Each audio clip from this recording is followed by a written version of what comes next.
Hello friends, मैं सी पुनीत जैन आपका स्वागत करता हूं आपके अपने यूट्यूब चैनल पर। दोस्तों, आज की वीडियो यहाँ पर जो है जीएसटी में लेटेस्ट जजमेंट ऑर्डर को लेकर है। यहाँ पर जो एसएससी को काफ़ी बड़ी प्रोवाइड की गई है। जो भी नोटिस या ऑर्डर आपको मिल रहे हैं उस बेस पर आप जो है जब रिप्लाई बना रहे हो या फिर अगर आप अपील में जा रहे हो वहाँ पर आपको इस वाले जजमेंट ऑर्डर को मेंशन करना है। इस वाले जजमेंट ऑर्डर की जो कॉपी है आप ऑनरेबल कोर्ट की वेबसाइट पर जाकर डायरेक्ट डाउनलोड कर सकते हैं। एसएससी के नाम से सर्च कर लीजिएगा, वहाँ पर आपको डाउनलोड करने के लिए ऑप्शन मिल जाएगा या रेट पिटिशन नंबर से भी आप सर्च कर सकते हैं। इसमें क्या पॉइंट्स थे, किस बेस पर एसएससी को रिलीफ मिली है और यहाँ पर जो DRC 07 के जो ऑर्डर्स पास हो रहे हैं उसमें किस तरीके से एसएससी ने रिलीफ क्लेम किया है। वीडियो को पूरा एंड तक देखिएगा, शेयर जरूर कीजिएगा। इसके अलावा यहाँ पर मेरे यूट्यूब चैनल पर काफ़ी सारे ऐसे वीडियो जिसमें अलग अलग ऑनरेबल कोर्ट से काफ़ी सारे डिसीजन आए हुए हैं और वहाँ पर एसएससी को रिलीफ भी मिली है।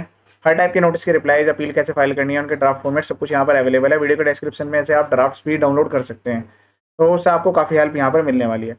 अब इस वाले केस में क्या पॉइंट्स थे, किस बेस पर यहाँ पर एसएससी को रिलीफ मिली है, वो यहाँ पर समझिए। तो यहाँ पर जो है आर्टिकल नंबर 226 के अंडर में इस वाले ऑर्डर के अगेंस्ट में जो है DRC 07 के अगेंस्ट में ये रेट पिटिशन फाइल की गई है।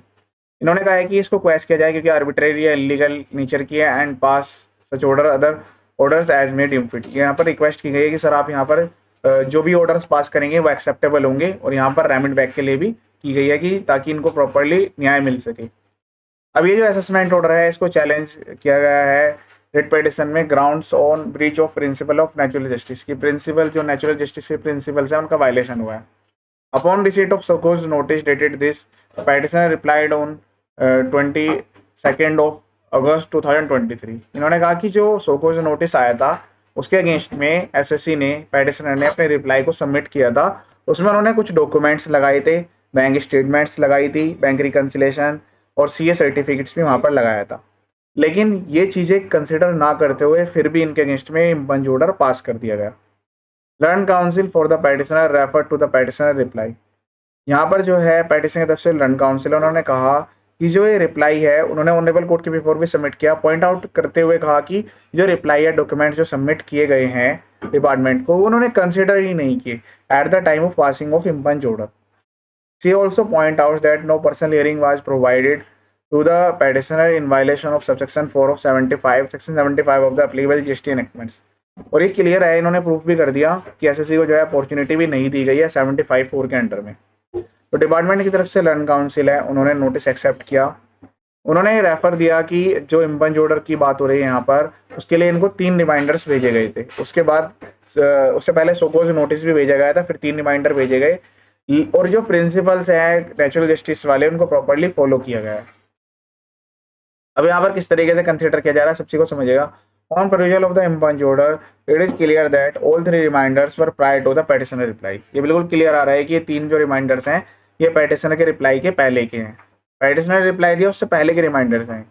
सेट रिप्लाईज ऑन रिकॉर्ड, और जो रिप्लाई है ये भी ऑन रिकॉर्ड यहाँ पर दिख रहा है। पिटिशनर ने एनेक्चर लगा रखे हैं, कुछ डॉक्यूमेंट भी लगा रखे हैं। ये कंसिडर करने के बाद आपने कहाँ इनको जो है अपॉर्चुनिटी प्रोवाइड की। जब भी कोई पर्सन अपने रिप्लाई को सबमिट करता है उसके बाद डायरेक्ट ऑर्डर पास कर दिया जाता है। जीएसटी में सबसे बड़ी प्रॉब्लम यही है। तो उसके लिए यहाँ पर ये रेगुलेशंस या जीएसटी में नोटिफिकेशंस या अमेंडमेंट होना जरूरी है कि जो रिप्लाई है उसको पहले चेक तो करें एटलीस्ट। उस रिप्लाई के बेस पर ही फिर ऑर्डर बनना चाहिए कि आपने ये पॉइंट्स पर ये रिप्लाई दिया है, ये गलत आपने दिया है। इस टाइप से वहाँ पर स्पीकिंग ऑर्डर पास होना चाहिए या फिर एक अपॉर्चुनिटी मिलनी चाहिए कि आपने रिप्लाई दिया है और आप आके यहाँ पर इसको क्लियर करें, सबमिशंस दें। In the impugned order respondent has not duly examine, clear दिख रहा है इम्पंज ऑर्डर में ड्यूली एग्जामिन तो वही नहीं है रिप्लाई को, specially the documents annexed thereto. तो डॉक्यूमेंट्स जिन्होंने सबमिट करे हैं उसको तो कंसीडर ही नहीं किया गया। Besides as contended by the learned counsel for the petitioner no personal hearing was provided और 75(4) का कॉन्ट्रावेंशन हुआ है, ये क्लियरली यहाँ पर शो कर रहा है। And the failure to do so the contravention subsection 4 of the section 75 of applicable GST enactments. इसीलिए यहाँ पर ये जो ऑर्डर है वो सस्टेन नहीं करना चाहिए, उसको यहाँ पर सेट असाइड किया जा रहा है। तो ये पॉइंट्स है कुछ, ये आप भी नोट कर लीजिए कि यहाँ पर इस वाले जजमेंट ऑर्डर को आपको अपने हर रिप्लाई में मेंशन करना है। और जो ऑर्डर पास हो गए उनमें अपील में जा रहे हो अगर आप, तो किसी भी साल के लिए हो सकते हैं, उससे कोई फर्क नहीं पड़ता क्योंकि इसमें जो पॉइंट्स रेज किए गए हैं वो इस टाइप के हैं। जैसे अगर 2A 2B वाले पॉइंट्स आते हैं तो स्पेशली उनके लिए प्रोविजंस बनाया गया है कि अब तो 2B मैंडेटरी है, लेकिन इनके लिए भी कोई भी प्रोविजंस नहीं है जीएसटी एक्ट में। तो इसलिए आपको जो है इस वाले जजमेंट ऑर्डर का जरूर मेंशन करना है। Therefore the impugned order dated this set aside, इसलिए यहाँ पर जो ये ऑर्डर था उसको सेट असाइड किया गया है, मैटर को रिमांड बैक किया गया रिकंसिडरेशन के लिए। Upon providing reasonable opportunity reasonable opportunity देते हुए एसएससी को पर्सनल हियरिंग की। उसके बाद डिपार्टमेंट जो है एक फ्रेश ऑर्डर पास करेंगे। 2 मंथ्स का यहाँ पर टाइम देगा, 2 months from the date of receipt of this judgment order. 2 महीने का यहाँ पर टाइम उनको मिला है। इस तरीके से जजमेंट ऑर्डर के थ्रू यहाँ पर एसएससी को काफ़ी बड़ी रिलीफ दी गई है और रेट पिटिशन को एसएससी के फेवर में किया गया है। तो ये था लेटेस्ट जजमेंट ऑर्डर। इसी टाइप के काफ़ी सारे जजमेंट वीडियोज़ मेरे यूट्यूब चैनल पर अवेलेबल हैं, आप वीडियो देख सकते हैं।